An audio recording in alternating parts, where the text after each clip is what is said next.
Now, images that came in from one of the VVIP or the posh areas of Bengaluru in Yemalur were shocking. And even now, water levels, while they have come down, haven't completely receded, which means that residents haven't been able to return back to their homes. Here's a ground report filed by Basavaraj. We are entering Crosswinds, a luxury villas in Bengaluru, and you cannot enter by walk or any other means. We had to just use boat, and we are trying to enter this particular villa to show the reality of this particular place. You can see here the entire place has been completely flooded.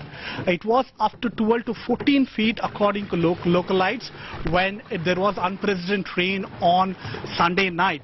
And you can see now, even now, the water has been flooded and still waterlogging exists in this entire villas. And this is a gated community, and it is very close to Bengaluru Lake, and it is adjacent to lake bed, and you can see it is full of trash, slush and garbage inside this particular apartment.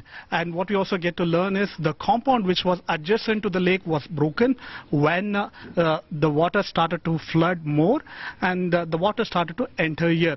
Around 40 to 50 people have been shifted by the localites to nearest hotel, and you can see the entire area, it has been flooded, and nobody can come back unless the water completely recedes. And according to eyewitnesses and people who are staying here, they say that they have never seen these kind of flooding even when there was a rain last year, and they claim that so far none of the officials have reached this particular place from ever since this flooding was been reported. And now we can see these are untouched place, and this is the first time India Today is exposing the civic apathy of Bengaluru. And this is very close to IT corridor. You have several IT companies on Outer Ring Road, and just 2 to 3 kilometers from Outer Ring Road you get this Yemaluru place, and which has been completely inundated. With you, news journalist Shivu Sagaraj reporting for India Today, Bengaluru. Now, I know a lot of you are asking why. Why does this keep happening in Bengaluru, and why is the administration doing nothing about it? Well, this is essentially a saga of corruption. Let's explain to you using 3D animation what's happening in the city of Bengaluru. Now, essentially, you have to understand that the topography of Bengaluru is very different from some other cities.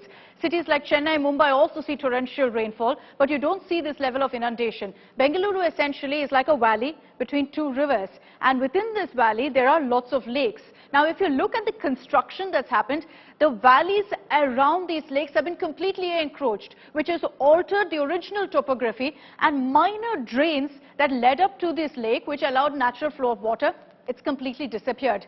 These new structures not only impacted water infiltration into the soil, but essentially began obstructing the movement of water into these valleys, into these lakes as well. Now, the bulk of the flooding and stagnation which you're witnessing in Bengaluru has happened because of these obstructions that you're seeing in the valleys. You see how it was green earlier, and then there's been endless construction there.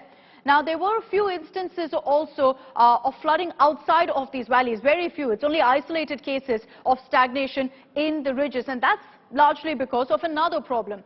The quality of roadside stormwater drains, if they're not encroached upon, they're poor quality. And that's why I say this is all about corruption. Now, there's another aspect to this. Now, if you see what's happening right now in Bengaluru and how the city is expanding at a rapid rate, there is very, very poor planning that's been happening on that front. For example, the under construction Mysuru-Bengaluru Expressway. Now, this entire stretch, the latest construction, in fact, was of a toll and one part of the road, bang on a valley, and that's again led to huge inundation.